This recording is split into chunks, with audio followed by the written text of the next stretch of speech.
Eis a marca poética de um filósofo a serviço da sociologia e da dignidade cidadã.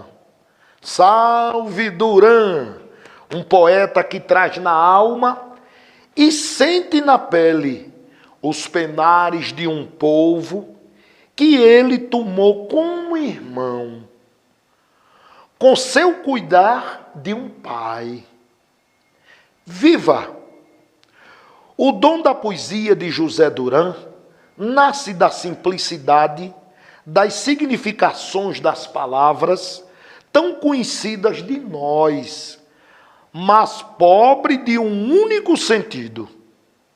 Aí, a alquimia sutil do poeta, que sabe muito bem como usá-la, na transcendental significação e o seu emprego no contexto, com um jogo semântico, metafórico, linguístico, de rica literariedade, que faz do simples o esplendoroso e do singelo a sua marca poética, até mesmo em situações não favoráveis para se falar de poesia. Amigos e amigas, estamos iniciando mais um programa Boa Prosa, transmitido todos os sábados através da TV Master, a sua TV inteligente. E hoje eu recebo José Duran e Duran. Ele nasceu em Dos Hermanas, Sevilha, Espanha, em 1947. Radicado em Palmares desde 1977. Mestre em filosofia e teologia. Diácono permanente da Igreja Católica. Professor, inclusive meu eterno professor. Escritor de grande qualidade. Poeta com maestria. Empresário e artista plástico. Produtor cultural também junto à Fundarp e, por fim, membro da Academia Palmarense de Letras, APLE. O meu convidado é o professor Duran. Olá, professor, tudo bem? Tudo bem, Lúlica. Que satisfação e que alegria tão grande poder estar aqui compartilhando com todos aqueles que nos assistem na TV Master um pouco desta prosa que esperamos seja boa e muito boa nesta tarde. Com certeza. Então, é uma grande satisfação e aqui à sua disposição. Que bom, professor, que bom. Professor, vamos logo iniciando pelas suas obras, vamos chamar de poéticas, podemos chamar de poemas, livros de poesia, poemas. Ou poemas, não é? A gente tem como primogênito o Cantos aos Teus Encantos. É o primeiro, né? Esse foi o primeiro livro de poemas, todos referentes a Palmares. São cantos que eu faço aos encantos de Palmares. Liberdade no Quilombo. É a segunda obra. A segunda obra poética, Liberdade no Quilombo, também dedicado praticamente todo a Palmares, inclusive contemplando os bairros de Palmares. E, por fim, o Brasil hiperbólico, não é verdade? Perfeitamente. O Brasil hiperbólico, e o título está querendo expressar essa figura literária, estilística da retórica, que é a hipérbole. A hipérbole é o exagero. Isso. Como quando você diz, estou morrendo de fome. Isso. Faz um século que eu não te vejo. Essas são figuras hiperbólicas. É um exagero para expressar algo que a gente quer colocar em destaque. Então, este livro, Brasil Hiperbólico, cada poema deste livro nasce desse sofrimento por ver o Brasil imerso em tantas contradições, em tantos desmantelos, É uma revolta de inconformismo diante das mais absurdas situações, produzidas na maioria das vezes por aqueles que não amam o Brasil, por aqueles que de coração endurecido, insensíveis, se deixam conduzir pelo egoísmo, seduzir pelo poder, contaminar pelo ter e preferem transformar esta terra abençoada em um inferno. Então, tomar consciência da realidade do nosso país é um passo essencial para não ficarmos indiferentes nem passivos. No fundo, todos os que sonhamos que um Brasil diferente é possível, acreditamos na capacidade do homem de encontrar sempre soluções para impulsionar o êxito da vida na sua total abrangência. Então, esta obra quer ser uma contribuição para que esse Brasil hiperbólico, onde tudo que se planta dá, e dá com exagero e superabundância, torne-se o Brasil hiperbólico da honestidade, da solidariedade, do bem-estar para todos. Hoje, mais do que nunca, devemos semear e reflorestar o Brasil com sementes que produzam os melhores e mais abundantes frutos da verdade, da fraternidade, da justiça e do amor. Então é isto. Esse é o objetivo e esse é praticamente o conteúdo deste livro. Professor Duran, eu tive o privilégio de fazer a leitura deste livro com bastante cuidado, né? Verifiquei, inclusive, que ele fora dividido em 5 capítulos, né? Ele fala do Brasil da esperança, ele fala do Brasil que mata, do Brasil dos contrastes, ele fala do Brasil dos trastes, gostei, Brasil, ordem e retrocesso. Havia possibilidade assim com uma pincelada bem ligeirinha, a gente trazer, por exemplo, que o senhor recitasse, declamasse, não é? Algum poema deste belo livro, desta bela obra? Pois não. Escolha aí pra gente, que a gente vai ser privilegiado com o professor José Duran no programa Boa Prosa. Pois não, Lulica. Veja, o livro tem esses capítulos, mas ele é como emoldurado, tem uma moldura, que é a primeira parte, que é o Brasil, que não é propriamente um capítulo, é uma história muito simples, breve, que é o Brasil da honestidade. É a história de um exemplo de honestidade dos muitos que existem pelo Brasil afora. O Brasil não é só corrupção. O Brasil tem também muitos e muita gente honesta. E graças a isso é que ainda podemos ter esperança. Então, começa o livro assim e termina com um exemplo também de solidariedade. O Brasil é conhecido no mundo inteiro como um povo solidário, um povo acolhedor, um povo que se ajuda entre eles muito. E nós tivemos esse exemplo muito grande durante a pandemia. Nós estamos tendo ainda, não é? Esse sentido de solidariedade. Então, dentro dessa moldura, então, tem esses capítulos que você diz e que, inicialmente, então, eu vou agora recitar um primeiro poema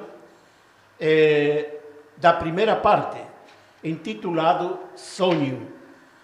Sonhar o Brasil, não é? Temos que sonhar. Vai me dizendo aí para eu acompanhar aqui atentamente, que o meu livrinho está aqui também. Exatamente. Qual é a página dele aí? Então, na página Sonho. Página 38. 38. Página 38. Então, aí. Diz assim: sonhei Deus menino favelado da cidade de Deus. Sonhei Deus nu, sem coberta verde no Paraisópolis. Sonhei Deus de Cocar e Anomami nas ruínas das missões. Sonhei Deus quilombola em eremitério. Sonhei Deus entubado sem gol no Maracanã. Sonhei Deus granulado de soja, celeiro do mundo, faminto. Sonhei Deus perseguido por bala fardada. Sonhei Deus com boca de fumo, dentes de craque, olhos de êxtase. Sonhei Deus, tuiuiu, soprando secura do Pantanal. Sonhei, sonhei, sonhei, um sonho despido de sonhos, de um Deus desvariado que sonhou ser Deus de uma terra adorada. Bravo, muito bonito. Este é o livro Brasil Hiperbólico, não é, do escritor, professor, não é, José Duran e Duran, que hoje participa do nosso programa A Boa Prosa. E a gente está aqui exatamente aproveitando, não é, tirando, não é, bebendo do conhecimento do professor Duran, que eu repito, tenho o privilégio de ser aluno, ex-aluno do professor Duran.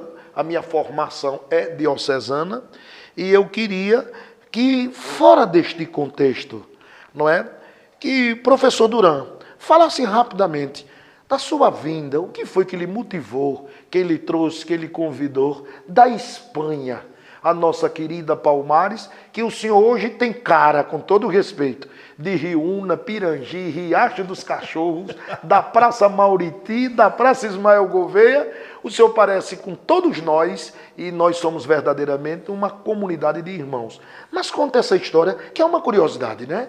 Pois não. Como chegou no Brasil? Ô Lulica, isso que você disse agora, isso me enche de orgulho e de satisfação. Que bom. Porque assimilar uma cultura, assimilar os valores de um povo, não é fácil para quem vem de outros lugares, longe, não é daqui, não é? Então, mas eu agradeço imensamente a Deus em primeiro lugar, porque eu estou aqui por desígnio divino, eu acredito nisso, e agradeço ao nosso querido Dom Acácio, já falecido em 2010, que foi o primeiro bispo de Palmares. Diocesano. E então foi ele que, sabendo que Socorro e eu estávamos disponíveis para ir como missionário, família missionária a qualquer lugar do mundo, através do movimento dos focolares. Sabendo disso, numa de suas viagens a Roma, ele de lá mesmo nos telefonou para Sevilha, na Espanha, onde estávamos morando, e nos fez o convite para vir para cá. Então, nós aceitamos na hora e lá estava ele no aeroporto nos esperando no mês de julho de 1977. Que maravilha! E foi assim que nós iniciamos aqui uma caminhada com ele a serviço da diocese. Não é? Nesta época, o professor Duran já tinha prole? Já tinha filhos ou ainda não? Sim, nós tínhamos já a primeira filha, Araceli, e que ela veio com 4 aninhos. Certo. E já vinha também o segundo filho encomendado. Certo. Que nasceu no Brasil. No Brasil. Nasceu 3 meses depois da nossa chegada. Não é? Que coisa boa. Felipe. Tem brasileiro, Felipe. Conheço por demais o Felipe. E depois nasceu Ângeles Dolores, 2 anos depois. Essa é brasileira da gema.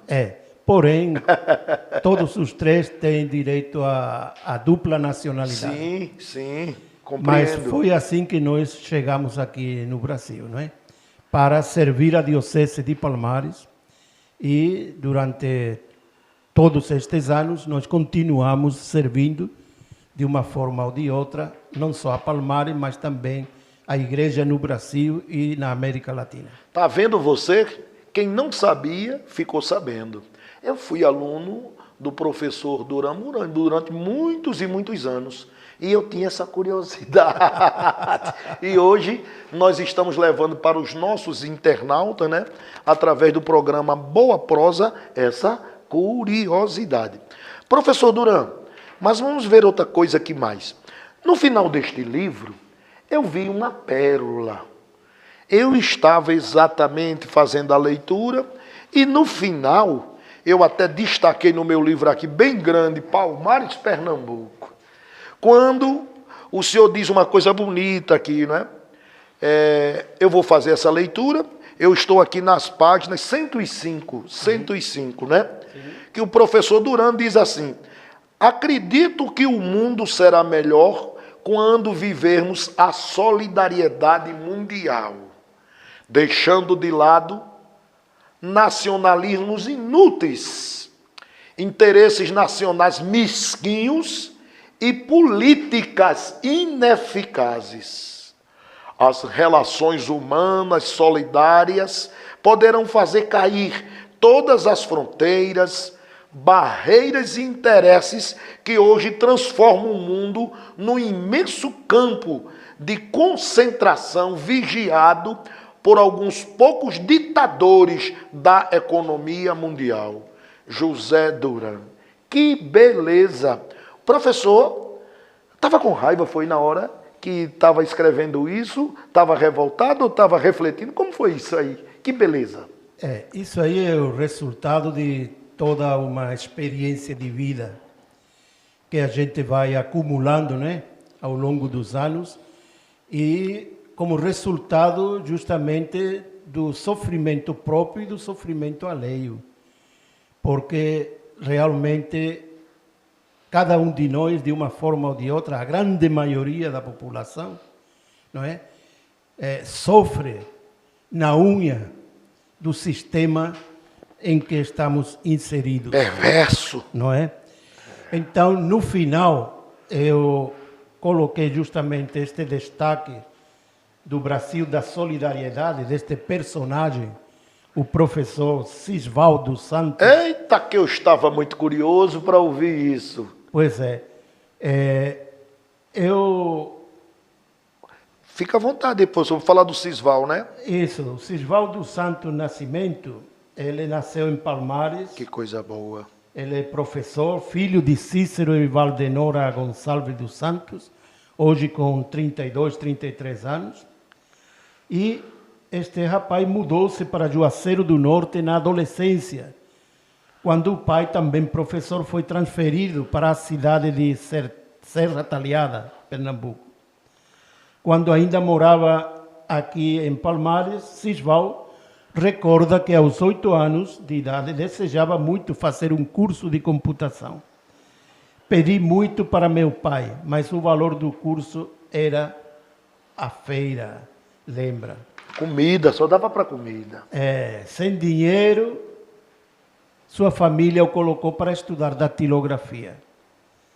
Após a separação dos pais, as dificuldades financeiras apareceram. Sua mãe ganhava 15 por faxina. O valor era muito pouco para o jovem se manter na escola e sustentar a casa. Por isso, Sisval resolveu trabalhar em um mercantil entregando as feiras de bicicleta. Ele mesmo disse, são coisas que fazem a gente ter empatia com o próximo. Bom, não vou ler todinho aqui. Mas faça um comentário. Desta história, mas eu vou fazer um comentário, logicamente, não é? O comentário principal é o seguinte, para mim, Sisval se torna um exemplo de solidariedade a ser seguido por todos nós, porque ele, que sofreu justamente na unha do capital, quando se desenvolveu graças ao seu heroísmo de ter que juntar latinhas de cerveja e de refrigerante para poder fazer frente ao custo dos estudos e comprar os livros, até para fazer uma xerox. Ele não tinha dinheiro. E foi com as latinhas que ele foi sobrevivendo e se formando, não é? Então, ele chega a se formar e a tal ponto que ele ganha uma bolsa de estudos para ir a Harvard, nos Estados Unidos, para desenvolver projetos de computação.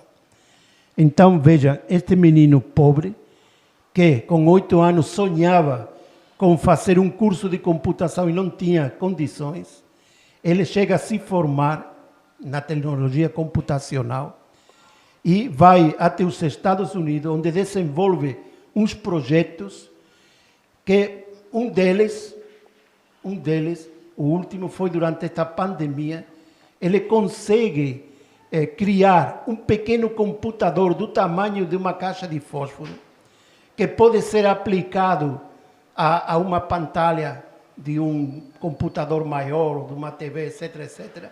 E para facilitar o acesso... Há um telefone que tem tela. Isso, há uma tela. E tudo isso para facilitar o acesso de milhões de estudantes que não têm como comprar um computador. Então, você vê o senso de solidariedade, o exemplo de solidariedade desta pessoa que não é conhecida em Palmares, nem na nossa região, e que quando eu comecei a ouvir as primeiras notícias sobre este professor, eu fiquei apaixonado e eu disse para mim, eu tenho que divulgar o nome e o exemplo de Sisval. Professor, e eu que fiquei boquiaberto, no seu livro o senhor conta com maestria, né? Que ele, inclusive, esse computador, que é de um tamanho de uma caixa de fósforo, ele procura o apoio dos governos aqui do Nordeste, que ele disse que quer servir ao Nordeste, em razão da pandemia, o sofrimento, pouca idade, e parece que até o momento não havia conseguido este apoio. Mas há também no livro uma notícia de que empresários de Dubai, não é, desejam exatamente comprar este feito dele, né, e para desenvolver isso, salvo engano, na África do Sul, naqueles países mais humildes, porque, salvo engano, um custo de um computador desse criado pelo palmarense Sisval é, no segundo livro, R$22. Perfeitamente. R$22. Né? E uma outra coisa bonita que o senhor conta também no livro, só para a gente ir complementando, fechando este assunto, é que quando ele foi aos Estados Unidos, em razão de ter ganho uma bolsa para estudar, né, ele também foi em razão de um projeto que ele havia desenvolvido aqui, na Faculdade do Ceará, do Cariri, né, que é da Universidade Federal do Cariri. Ele tinha criado um projeto barateado, inclusive foi aplicado já, está sendo aplicado na África do Sul, não é? Moçambique, né? Que cria, logicamente, gera a energia sustentável, isso, a água potável e a internet. É isso mesmo. Perfeitamente. E a um custo de menos de R$1.000. Menos de R$1.000. Quer dizer, é um monstro sagrado, né? Perfeito. O nosso querido Sisval, né? É isso aí. E eu fiquei, assim, muito agradecido também como palmarense, porque eu até disse no nosso contato, né? Palmares é uma cidade muito feliz, nós sabemos, não é? Que temos um pai do teatro brasileiro, que é o Hermílio Borba Filho, muito conhecido mundialmente. Nós temos o poeta mais estudado do mundo, que nasceu nesta terra, que é o nosso querido Ascenso Ferreira. Nós temos exatamente nascido nesta cidade, ali no Engenho Capricho, o pai da aviação civil brasileira, Severiano da Fonseca Lins. Nós temos o Murilo Lagreca, não é? Nós temos Eliomar Balieiro, um dos maiores tributaristas da América Latina. E nós temos aí tantos e tantos outros. Mas quem conhecia o Sisval? Então, é muito interessante, não é? A gente descobrir uma pérola dessa, e isso é a minha alegria, e como palmarense, como um amante dos escritos, como estudante, queria lhe parabenizar e lhe agradecer por esta obra.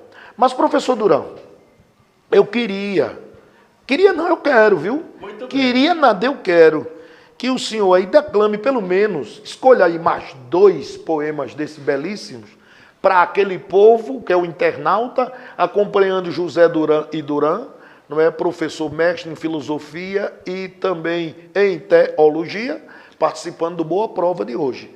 Vamos lá! Eu queria também esclarecer que estes poemas contidos no livro foram produzidos entre os anos 2019 e 2020 e recolhem acontecimentos, fatos da vida real do Brasil. Então, o poema que vou agora recitar, o título é Musema. Musema. Então, veja, este poema eu fiz a partir da catástrofe que aconteceu em abril de 2019, quando 2 prédios residenciais desabaram na comunidade de Muzema, no bairro do Itanhangá, zona oeste do Rio de Janeiro, deixando 24 mortos, diversos feridos e desabrigados. E ressaltando que estas construções são controladas por milícias. Então vejam qual é o sentido do poema. Muzema, terreno das milícias assassinas, vertical favela de chacinas, construção de nichos sepulturas, invasão à natureza, desestrutura. Famílias inocentes são dizimadas, submetidas ao silêncio, ameaçadas, impotentes ante a força inclemente do crime organizado impunemente. Poder público corrompido, conivente, inoperante, manipulado e displicente. Basta, basta, basta! Rio de todos os anos, deslizamentos, inundações ameaçados. Rio de todos os meses, terror, mortes, atentados. Rio de todos os dias, tráfico, balas perdidas, soldados. Rio de todas as horas, assaltos, roubos, dilapidado. Rio de cada instante, fogo, destruição, sinestrado. Basta, basta, basta! Rio do belo e doce pão de açúcar, Rio do Copacabana e da Tijuca, Rio das favelas de gente honesta, Rio de ilustres mentes incontestes, Rio do carnaval arte, Rio da natureza exuberante, Rio do misericordioso Cristo Redentor, tende piedade de todos nós. Maravilha, maravilhoso. Isso realmente retrata a realidade do Rio de Janeiro, né? A gente vê que traz uma parte histórica e, acima de tudo, com belos poemas, né? É como disse exatamente o poeta Zé Ripe, o senhor faz de coisas feias, coisas belas, viu? Mas, se explorando mais um pouquinho, vamos declamar mais um poema desse belo livro que os nossos internautas estão acompanhando, não é? No programa Boa Prosa de hoje, com o professor José Duran e Duran. Sempre lembrando, mestre em filosofia e teologia. Poeta, escritor, professor. Veja, Lulica, nível nacional, o Brasil foi vitimado pelas barragens do Vale, não é? O da Vale, da empresa Vale, não é? Isso. Então, eu tenho aqui no livro 2 poemas, uma sobre as vítimas da barragem do Feijão, Feijão. que foi antes, e a última, que foi essa que matou quase 300 pessoas, não é? A tragédia ocorrida no município de Brumadinho, Minas Gerais. Eu vou só ler a primeira. Pois não. Vamos ouvir aí mais uma declamação do professor Duran. Vítimas da barragem do Feijão. Desculpe. Podemos seguir, sem nenhum problema. Não é? Isso é bom que a gente está fazendo ao vivo, e não tem corte, não tem nada. Não é? Perfeitamente. Vítimas aí. Isso. Da barragem do Feijão. Só que... Está aqui, né? mas parece... Ela começa por aqui, não é? Oh, me desculpa aqui. Mas sem problema, sem problema. Qualquer coisa a gente vai... É porque o outro está um pouco antes. Isso, vamos Título ver. É indignação contra a Vale. Isso. Vale que mata, desmata, arrasta, devasta, basta. Vale do lucro, do capital, da bolsa, da morte, nefasta.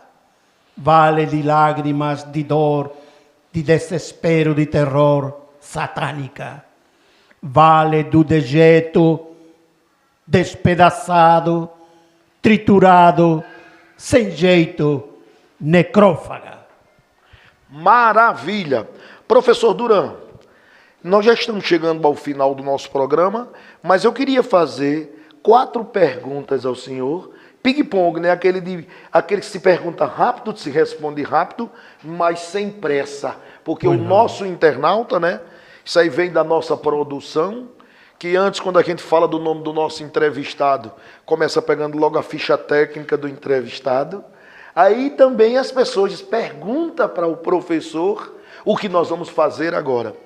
A primeira pergunta, assim, rápida as palavras, explique, professor, sobre o seu próximo livro, que não tem título, que eu soube ainda, mas ele tem como tônica viver na contramão. O que é isso? É possível? Perfeitamente. Aliás, não só é possível, mas viver na contramão é uma exigência depois da pandemia, sobretudo, mas, digamos, depois desse fracasso do sistema que o homem organizou para viver. O sistema que o homem, não só o sistema econômico, mas aqui é abrangente, o sistema social, político, econômico, etc. Saúde, tudo, falida. Esse sistema não se sustenta mais, porque é um sistema que deixa de lado milhões e milhões de seres humanos e que estão morrendo inutilmente. Então, é necessário mudar de estilo de vida. É necessário a gente enxergar novos caminhos para poder trilhar esse caminho que vai na contramão de tudo que até agora a gente vivia. Não podemos voltar a um normal anterior, que nunca foi normal, mas tem que ser algo totalmente novo. Oh, coisa boa. Segunda pergunta. Na condição de teólogo, fale sobre a situação do cristianismo no mundo. Sei que precisava um dia todo, mas o senhor fala de forma sintética. O cristianismo no mundo. Quando falamos de cristianismo, não falamos só de igreja católica, mas de todos aqueles e todas aquelas igrejas que seguem a Cristo, que têm Cristo como modelo, não é? E que se intitulam de cristãos, sejam de qualquer igreja ou assim, ou de qualquer rito, etc. Não é? Então, como um todo, o cristianismo está, digamos assim, avançando, não digamos assim no seu número, que também existe esse avanço numérico, mas o cristianismo, eu diria, no mundo está se purificando nesta conjuntura mundial. Está se purificando de tudo aquilo que ao longo da caminhada de 2000 anos foi aderindo e que não condiz com os valores do Evangelho. Então, na minha visão, está havendo essa espécie de purificação, esse reencontro com os autênticos valores para dar um autêntico testemunho do Cristo. Professor, o movimento ateísta tem aumentado ou diminuído? Ulica, essa questão é difícil, mas olhando assim, por exemplo, no Brasil, o que a gente diria? Isso. O que a gente diria?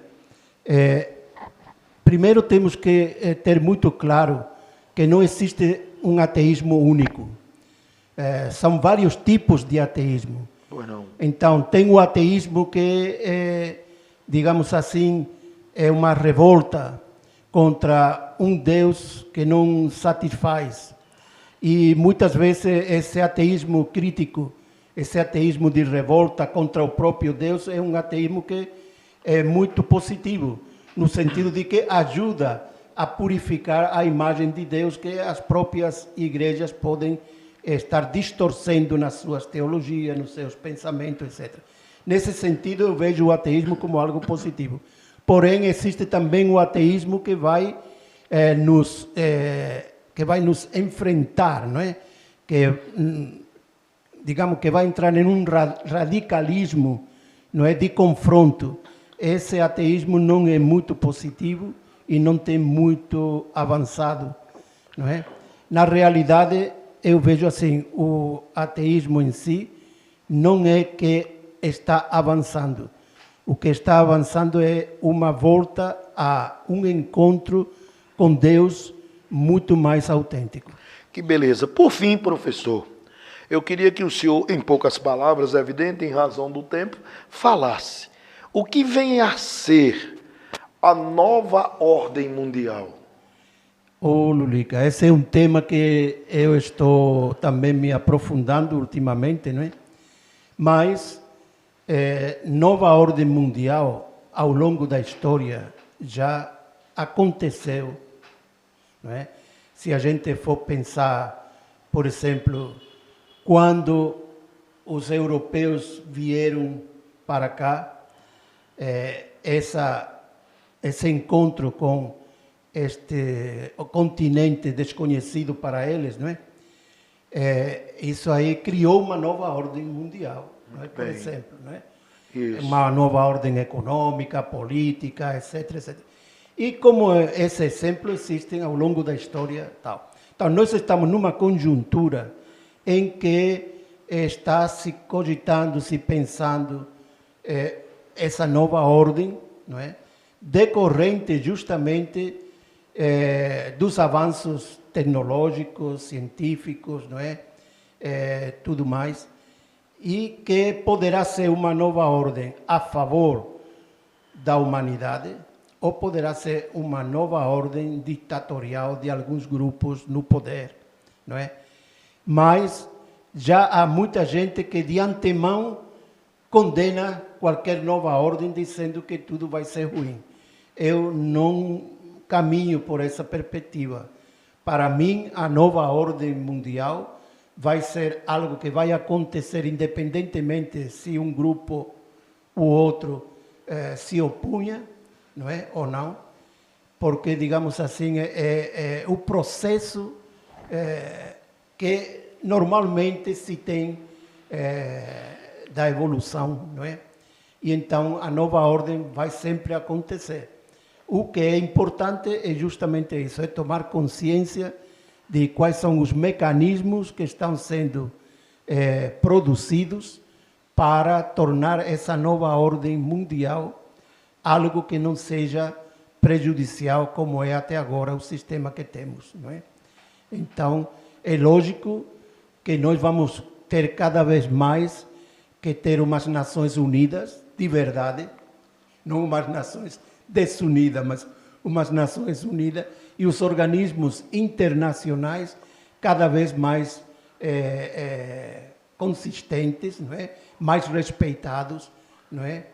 E que seja, digamos, uma democracia, a não ser que a gente encontre outro sistema, não é? Mas que seja uma democracia que beneficie a todos os seres do planeta e os realize em plenitude. Que beleza! Infelizmente, poderíamos continuar aqui por horas e horas, porque quanto mais explora o mestre aqui, mais ele dá suco de qualidade, né? Mas, professor Duran, deixamos esse momento final para suas considerações. Pois não, Lulica. Eu agradeço muito este momento e agradeço aos ouvintes, aos internautas, aos internautas, não é? E desejo que realmente este momento possa servir para sermos construtores de um Brasil melhor e de um mundo melhor. Muito obrigado. Chegamos ao final de mais um programa Boa Prosa. Renovo o convite para estarem conosco, se Deus quiser, no próximo sábado, a partir das 15 horas.